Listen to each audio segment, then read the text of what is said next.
Welcome back to the Deep Dive.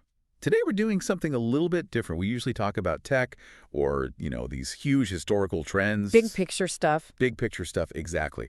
But today, I want to talk about something visceral.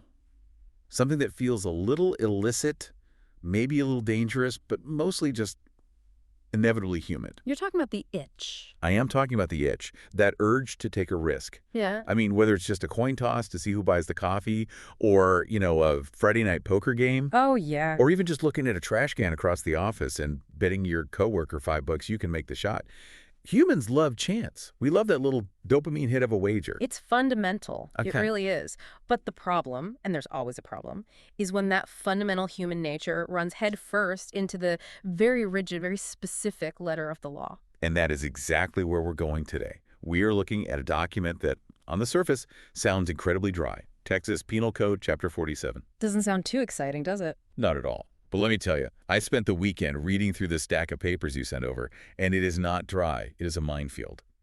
The line in Texas between what's innocent fun and a Class A misdemeanor is razor thin. Thinner than a playing card, you could say? Right. And that's the whole mission for this deep dive. We aren't just going to read statutes at you. We need to decode them. Because the text is dense.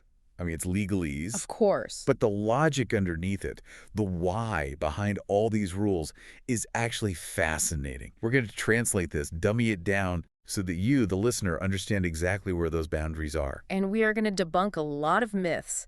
I can guarantee you what most people think is legal gambling is really just gambling the police haven't noticed yet. Okay, before we wade into those murky waters, I do have a request for everyone listening. If you enjoy what we do here, if you like having these messy, complex topics unpacked for you, please just take a second and hit that subscribe button. It really does help. It really supports the channel, it helps us grow, and it means you won't miss any of these future breakdowns. And if you want to follow along with the actual penal code sections we're talking about or, see some of the case law we might reference, check out our website. We've compiled all the sources right there for you. All right, so roadmap. Let's lay it out. We're going to start by defining what a bet actually is. And I promise you, the definition is way broader than you think. Oh, much broader. Then we're going to look at the kitchen table defense. This is the legal shield, maybe the only legal shield, protecting your home poker game. If you do it right. If you do it right. We'll look at the specific numbers that can turn a casual player into a bookie. And finally, we're going to explore the really bizarre world of arcade laws and why winning a cheap plastic spider is legal, but winning a slightly nicer plastic spider might actually be a crime. It's a journey through the economics of vice, really. So let's start at the very, very beginning. Section 47.01, the definition of a bet. Now, in my head, I know what a bet is. Sure, it feels intuitive. It's totally intuitive. I put money down, I risk losing it, I hope to win more. Simple. But the Texas Penal Code doesn't rely on intuition. No, the law needs precision. It has to.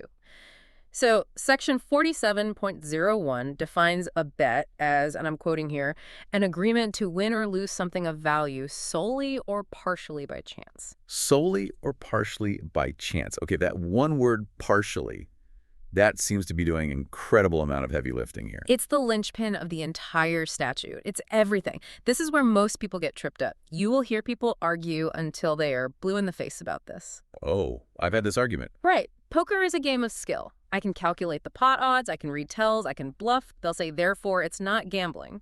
And they aren't totally wrong from a practical standpoint. I mean, a professional poker player is going to beat me 100 times out of 100. There's undeniable skill involved. There is skill, absolutely. No one denies that. But the law asks a different question. It asks, is there chance involved? At any point, are the cards shuffled? Do you know for sure what card is coming on the river? No, you don't. That one element of randomness, even if it's just 10% of the game, that satisfies the partially by chance requirement. So that whole argument that skill dominates chance, it just doesn't matter in a Texas court. Not for the definition of a bet, no. If luck plays any role at all in the outcome, you have crossed that threshold into gambling territory. That is incredibly broad. Oh. I mean, if we take that to its logical extreme, almost everything in life involves some element of chance. Of course. If I start a business, I'm using my skill, but I'm also betting on the economy or the weather or consumer trends. Is being an entrepreneur a bet under Section 47.01. And you have just hit on the exact problem with these kinds of broad definitions. If the law just stopped there, right there, the entire stock market would be illegal. The insurance industry, most of capitalism really, would be criminal. So because the definition is so aggressive, the law immediately has to start carving out exceptions. It has to create a list of things that look like bets and smell like bets, but legally are not bets. Okay, and the first one on that list is insurance, Section 47.01A. Right. Which makes sense when you think about it. I mean, think about the mechanics of an insurance policy. You pay a premium, let's call it a wager. You're betting something bad will happen. You're essentially betting the insurance company, hey, I bet I crashed my car this year. And the insurance company, with all their actuaries and data, is betting back, we bet you won't. It is functionally identical to a sports book.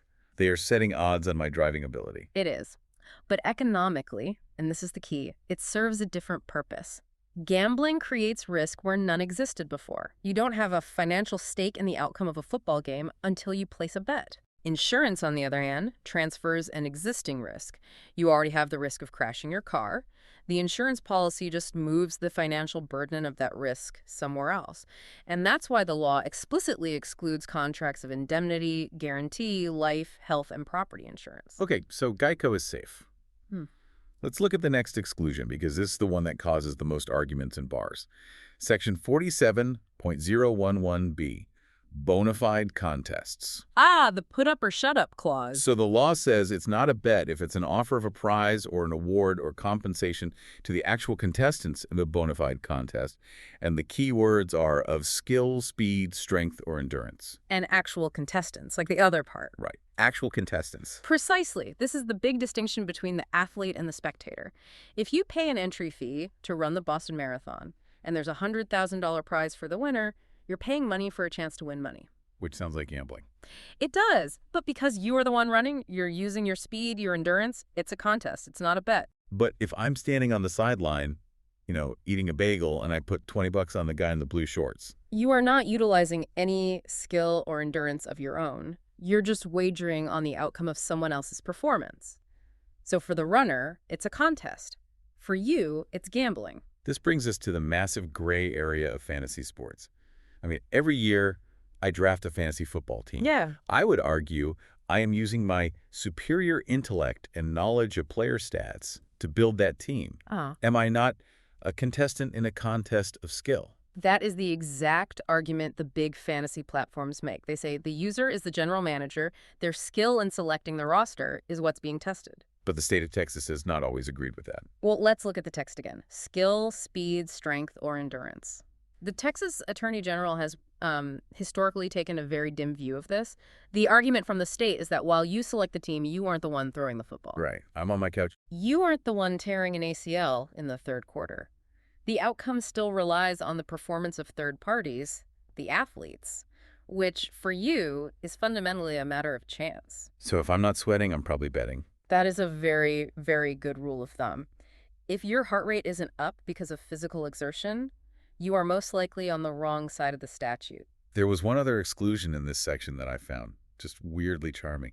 The carnival exception, Section 47.01C. Ah, yes. The teddy bear clause.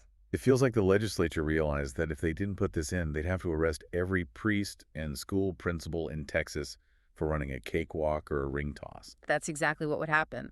But look at how strictly they fence this in. It isn't a free-for-all. It has to be a bona fide carnival contest. And then look at the sponsorship requirement. Right. It has to be sponsored by a nonprofit, a religious group, fraternal, school, law enforcement, a civic group.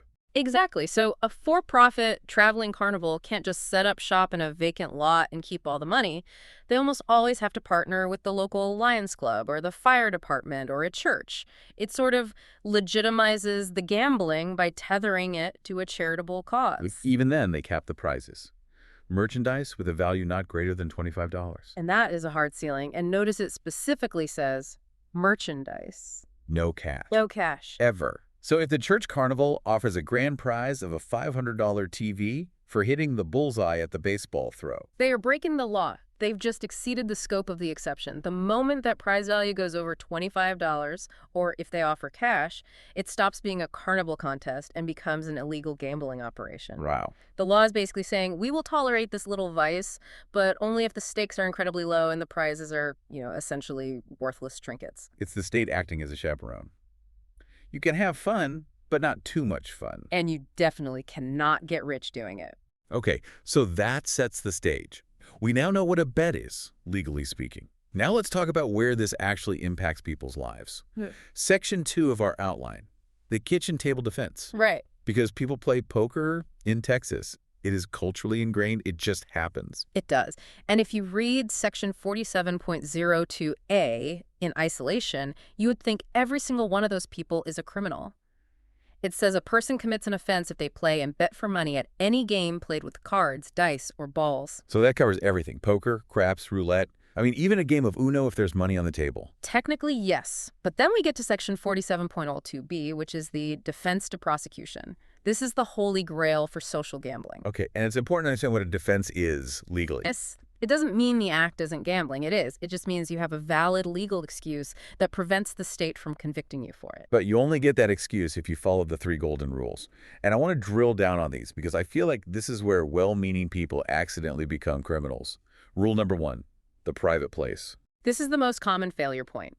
The gambling must occur in a private place. And Section 47.018 defines this by telling us what is not private. Right, it lists exclusions. It explicitly excludes streets, restaurants, taverns, nightclubs, schools, and this is the one that gets people, the common areas of apartment houses. Common areas of apartment houses. Yeah. That one gets people. You live in a nice complex, it has a poker room or a clubhouse. You reserve it for your private party. You think, this is our space for the night. But does the public have access? Or do other residents have access? The law views those common areas as public adjacent.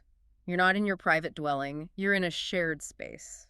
And what about the bar scenario? We've all seen movies where the cool guys go into the back room of the bar to play poker. In Texas, that is illegal. Even if the owner locks the door, a tavern or a nightclub is defined as a public place. You cannot convert a corner of a public business into a private gambling den just by, hanging a curtain. So really, the only truly safe place is your actual home, your living room. Your home, or maybe a rented hotel room if you control access very, very strictly.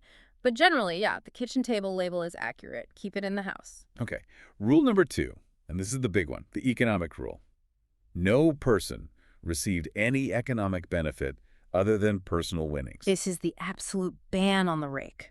Explain the rake for the listener who might not be a casino regular. Mm-hmm. Why is this the line in the sand?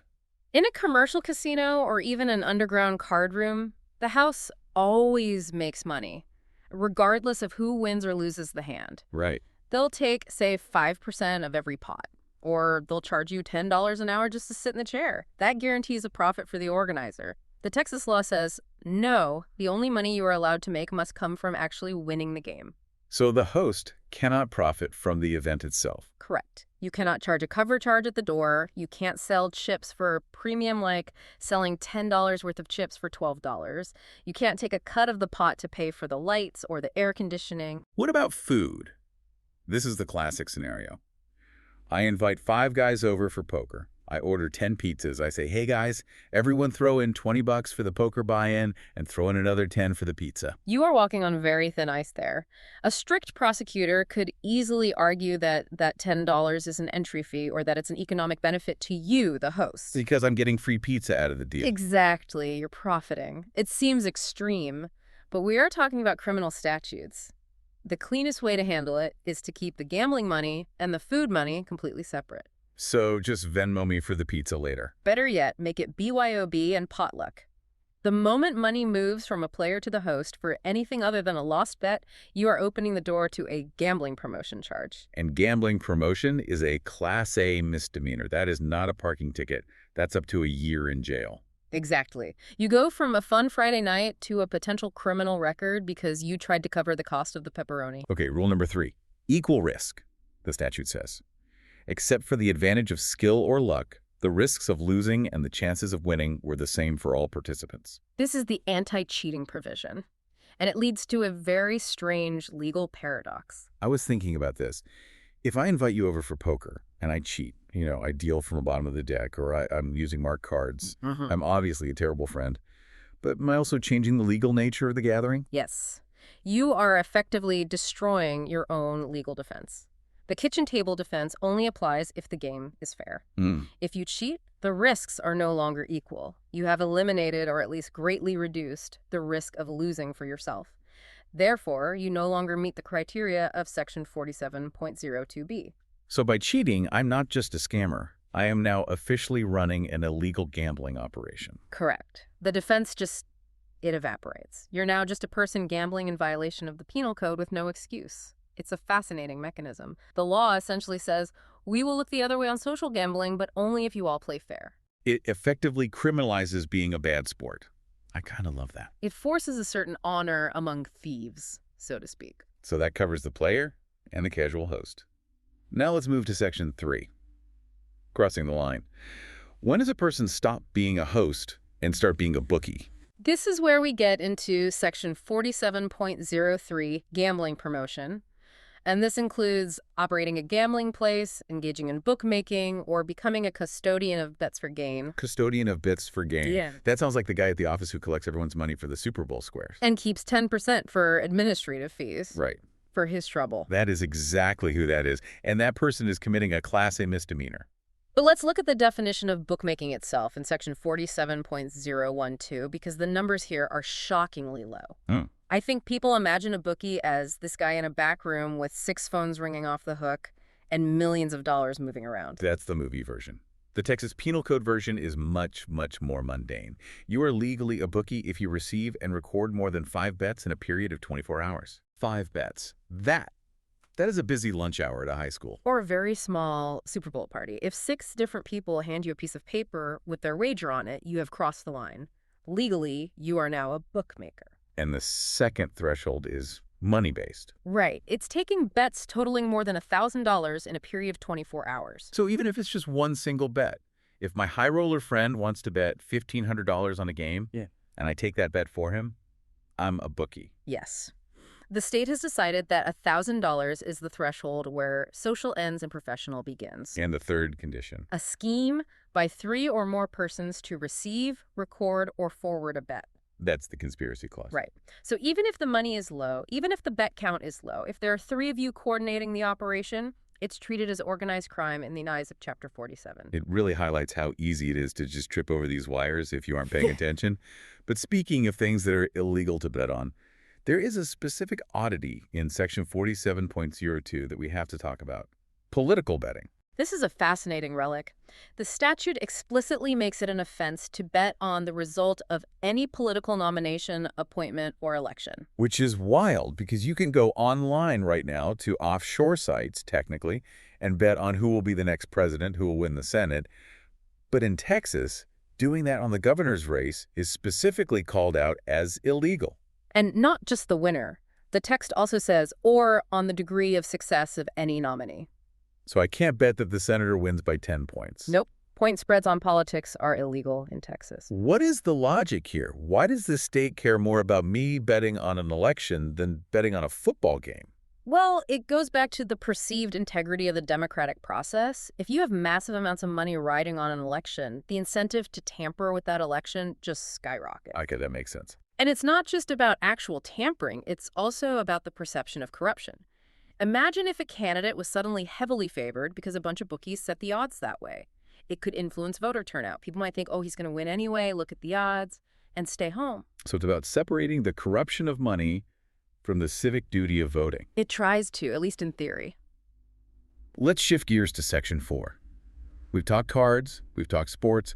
Now I want to talk about machines. The blinking lights, the spinning reels, the fuzzy animal laws. Section 47.0114, gambling devices. We see these everywhere. You go to a gas station, you see one of those video poker machines in the corner. You go to a Dave & Buster's or a Chuck E. Cheese, you see rows and rows of them. So how does the law distinguish between a slot machine in Vegas and a skee-ball machine in Houston? Well, the definition, like before, starts very broadly. A gambling device is basically any electronic contraption where you play for a chance to win something of value.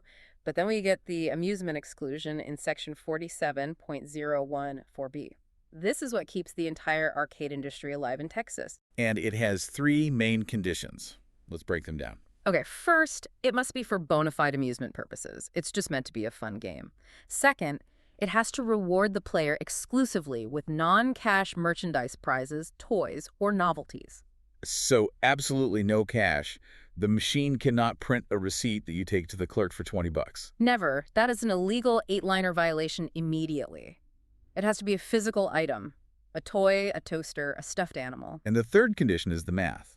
And this is where those sketchy gas station slot machines usually get busted. The value cap. The law says the wholesale value of the prize cannot exceed 10 times the amount charged to play the game once, or $5, whichever is less. Or $5, whichever is less. I want to pause on that for a second. That means the absolute maximum value of any prize you can win from a single play of any machine in Texas is $5. Wholesale value, yes, that's the cap. So when I see those Keymaster games, you know the ones with the little mechanical arm where you try to push a key through a hole to win a pair of Yeezys or an iPad? Those are illegal, almost certainly. Unless that iPad is a cardboard cutout, the value of that prize exceeds $5. Therefore, the machine is an illegal gambling device. So why are they everywhere? I see them in malls, in movie theaters. Well, enforcement can be spotty. And the manufacturers will try to argue that it's a game of 100% skill, so it's not a bet under that first definition we talked about. They'll claim that if you are absolutely perfect with the joystick, you'll win every single time. Does that argument ever hold up in court? Rarely. Because usually those machines have internal settings that prevent the key from fitting perfectly until a certain amount of money has been played. That introduces the element of chance. And once chance is involved and the prize is over $5, it's illegal. It really frames the whole arcade experience differently. The reason you win a little plastic spider ring or a pencil eraser isn't just because the arcade is being cheap. No. It's because if they give you a really nice stuffed animal, they would be committing a crime. The cheapness is a legal compliance strategy. What about just possessing one of these things? Section 47.06, let's say I buy an old slot machine from the 1950s as, like, an art piece. I put it in my man cave. I don't plug it in, or maybe I do, but I don't charge people to play. Is that legal? Generally, possession of a gambling device is an offense if you intend to use it for gambling, but the law is a little tricky here. There's a defense in Section 47.06 that allows for possession if your sole purpose is shipping it to another jurisdiction where it is legal. The export loophole. Right! You can actually manufacture slot machines in Texas. As long as you promise to put them on a truck and drive them to Louisiana or Nevada, you just can't let Texans play them here. So it allows the industry and the jobs to exist, but it exports the sin. Precisely. Okay, moving on to Section 5. I'm calling this the procedural weirdness section. We've got ships, snitches, and newspapers. Let's start with the boats, because Texas has a coast, and cruise ships are basically floating casinos. They are. But gambling is illegal in Texas territorial waters. So there is a very specific protocol in Section 47.09 regarding ocean-going vessels. So what happens when that big cruise ship comes into the port of Galveston? They have to flip the switch, literally. The law requires that all the gambling devices on board be disabled, but it's not enough to just put an out-of-order sign on them. What does the text say? How do they have to do it? It says they must be disabled electronically or by another method from a remote and secured area of the vessel, and only the master of the ship or the crew can have access to the controls. So the captain on the bridge effectively just turns off the power to the entire casino floor. Yes, and they have to notify the local district attorney before they even enter the port. It's a mandatory declaration. We are entering your jurisdiction, we have these machines, and we certify that they are all turned off. It's like checking your guns at the door of an old saloon. Yeah. You can bring them in, but you can't use them here. That is a perfect analogy. Now let's talk about testimonial immunity. Section 47.08. This is the snitch clause. This is a really powerful tool for prosecutors trying to break up organized gambling rings. So imagine you're at that illegal poker game we talked about earlier. The police raid the place. Okay, so I'm sitting there, I'm holding my cards. I don't want to say anything because I don't want to admit I was gambling. I want to plead the fifth. Normally, that's your right. But Section 47.08 says that a party to a gambling offense may be required to furnish evidence or testify. They can compel you to talk. They can strip away my Fifth Amendment right. In exchange for a trade. Subsection B is the key, it says. If you are required to testify, you cannot be prosecuted for the offense about which you are testifying. It's an automatic community deal. Talk and you walk. Exactly. The state doesn't really care about you, the player. They want the bookie. They want the guy who is running the house and taking the rake. By granting automatic immunity to all the players, they remove the fear of self-incrimination. Suddenly, there is absolutely no reason for you not to testify against the dealer. That is devious. It completely destroys the code of silence. If I know I can walk away free just by pointing at the guy who took the rake, I'm probably going to point. It creates a classic prisoner's dilemma where the optimal move for every individual player is always to snitch. And finally, in this section, section 47.07, evidence. This addresses a problem I hadn't even thought of. If I'm a prosecutor charging you with betting on the Cowboys game, how do I prove to the jury that the Cowboys actually played a game last Sunday? Right. Do you subpoena Jerry Jones? Do you have to fly in the referee? That takes a lot of time and money. So the law provides a shortcut. A huge shortcut. A published report of its occurrence in a daily newspaper, magazine, or other periodically printed publication is admissible as prima facie evidence. So the prosecutor can literally walk into court with the sports section of the Dallas Morning News, hold it up, and say, "Your Honor, the game happened. It's right here." And that's it. Fact established. Move on. It's just so practical. I love it. It acknowledges that some things are just public knowledge. It saves the taxpayers a lot of money on unnecessary subpoenas. Okay, we are entering the home stretch here. Section 6. This savings exception. Section 47.11. This feels like the good guy exception in the whole chapter. This is a relatively new addition to the code. It covers something called savings promotion raffles. Explain how this works, because on the surface, it sounds like a lottery being run by a bank. And it essentially is. It's often called prize-linked savings. The idea is to use gamification to encourage people to save money. So a credit union might say for every $25 you deposit into your savings account, you get one ticket for a raffle to win $1,000. Which technically fits the definition of a bet we started with. I'm putting up money, the deposit, for a chance to win a prize. It looks exactly like a bet, but the legislature wants people to save. So Section 47.11 goes out of its way to clarify that opening or making a deposit in one of these accounts does not constitute consideration. Consideration being the legal term for the wager, the thing you risk. Right, because you aren't actually losing the money. It's still in your account. You retain ownership. You are risking nothing, but you're gaining a chance at a prize. So it's a no-lose lottery. And because it has a positive social outcome, financial literacy, building savings, the law carves out a safe harbor for it. Unlike the office pool, which the state views as having basically zero positive social value. Exactly. One builds wealth, the other just redistributes it randomly. We have covered a massive amount of ground today. I mean, we've gone from the core philosophy of chance all the way to the mechanics of cruise ship electrical switches. Let's try to synthesize this for the listener. If you take nothing else away from this deep dive, what are the core pillars? Okay, I'd say there are 4. Pillar 1. The definition of a bet is all-consuming. If chance is involved, even a tiny bit, it is a bet. Don't rely on the skill game defense unless you are literally the athlete running the race. Pillar 2. The kitchen table defense is real, but it is fragile. Very fragile. It protects you, but only if you are rigorous about it. Private place, so your home, not a bar. No economic benefit, no rake, no pizza fee. An equal risk, no cheating. Break just one of those and you break the whole defense. Pillar 3. The amusement trap. Arcades are legal only because the prizes are basically worthless. The moment you see a machine in Texas offering a prize worth more than $5 wholesale, you are looking at an illegal gambling device. The law tolerates amusement, not income. And Pillar 4. The snitch rule. If you get caught up in a raid, the law is designed from the ground up to make you talk. You get immunity if you testify. Know your rights, absolutely, but also know that the law encourages you to turn on the house. It is such a complex ecosystem. And as we close out, I want to leave the listener with one final thought. We've spent an hour talking about statutes and misdemeanors and dollar limits, but just step back for a second and look at the arbitrary nature of it all. The $5 line. Exactly. Think about that child in the arcade or the adult at that Keymaster machine. If they win a prize worth $4, the state pats them on the head and says, "Have fun." That is legal amusement. Pure innocence. But if they play the exact same game with the exact same mechanics and win a prize worth $6, Criminality. suddenly the machine is contraband. The owner is a promoter of gambling. The act itself didn't change. The skill didn't change. The only thing that changed was the wholesale market value of the plastic trophy. It really exposes that the law isn't regulating the morality of the action, the pulling of the lever or the pushing of the button. It is regulating the economic consequence. It's about the money. It's always about the money. And that, my friends, is the deep dive. The next time you see a poker game or an office raffle or a claw machine, Yeah. you aren't just seeing a game.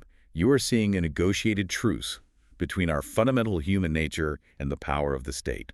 A truce defined by Chapter 47. Thanks for listening. Don't forget to subscribe, check out the website for all the docs, and we will see you on the next deep dive.